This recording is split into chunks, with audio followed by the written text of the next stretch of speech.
Et si une blessure pouvait devenir un chemin? Bienvenue dans le jour 8 de la force de continuer, le podcast du défi 1 million de pas, où chaque pas honore la mémoire des victimes du génocide perpétré contre les Tutsis au Rwanda en 1994.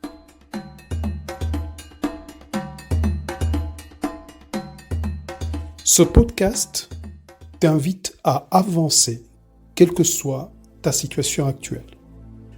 Eh bien, cette semaine, c'est le célèbre Boris Cyrulnik qui nous guide dans les blessures qui transforment.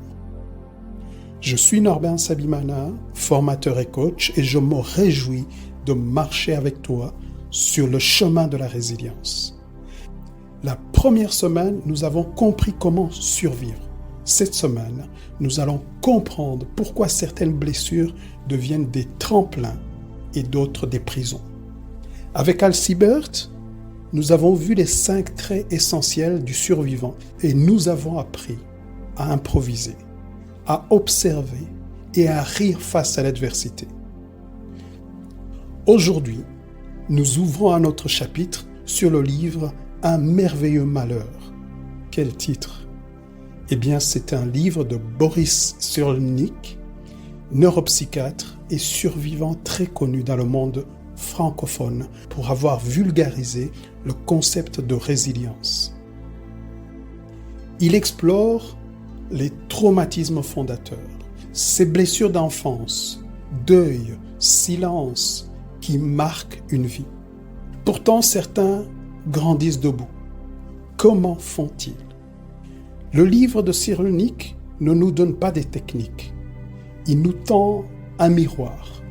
Il nous dit « Regarde ta vie, regarde ce que tu portes et demande-toi comment transformer cette douleur en trajectoire. » Là où Alcibert nous apprenait à rebondir, Cyrulnik nous propose d'habiter nos cicatrices autrement, pour les laisser devenir des fondations.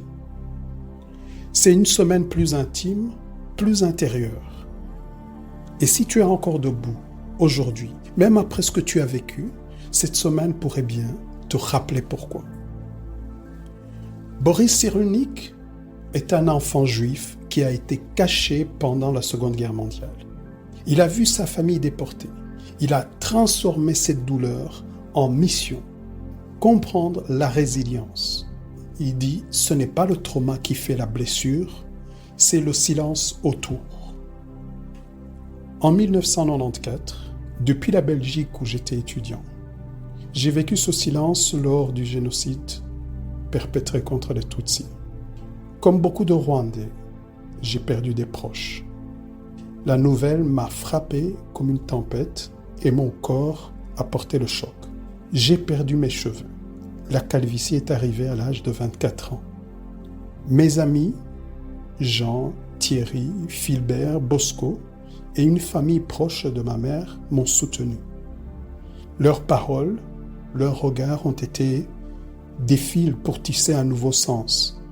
Cyrulnik explique que la résilience intègre la souffrance. Comme un marcheur qui apprend à aimer la pluie, eh bien la blessure devient une matière première. Elle te construit, elle ne te définit pas. Alors aujourd'hui, je t'invite à revenir en arrière. Il y a peut-être des blessures qui ont façonné ton enfance, qui ont façonné la personne que tu es devenue aujourd'hui. Une perte, un silence. Comment les portes-tu? Comme un poids ou un feu intérieur? Hier, au cours de ma marche du défi 1 million de pas, j'ai fait 12 km. Et au-delà du cap de 250 km, mes pieds ont commencé à souffrir alors que je ne suis pas encore à la moitié du défi. Aujourd'hui, j'avais vraiment mal au réveil et j'ai choisi de me reposer pour enregistrer quelques audios. Mais pourquoi continuer? Pourquoi ne pas s'arrêter là? Eh bien, parce que je me sens en communion avec mon histoire. Je veux honorer ce feu intérieur, en mémoire des personnes qui ne sont plus et au service de celles qui sont encore là, toi et toutes les personnes qui entendent cet audio.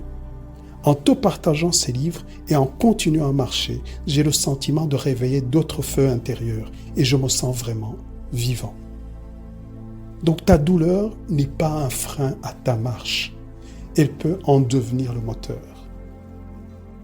Alors que tu participes au défi 1 million de pas ou non, je voudrais t'inviter à prendre 10 minutes au cours de ta marche, seul ou accompagné, ou alors à trouver un endroit calme pour réfléchir.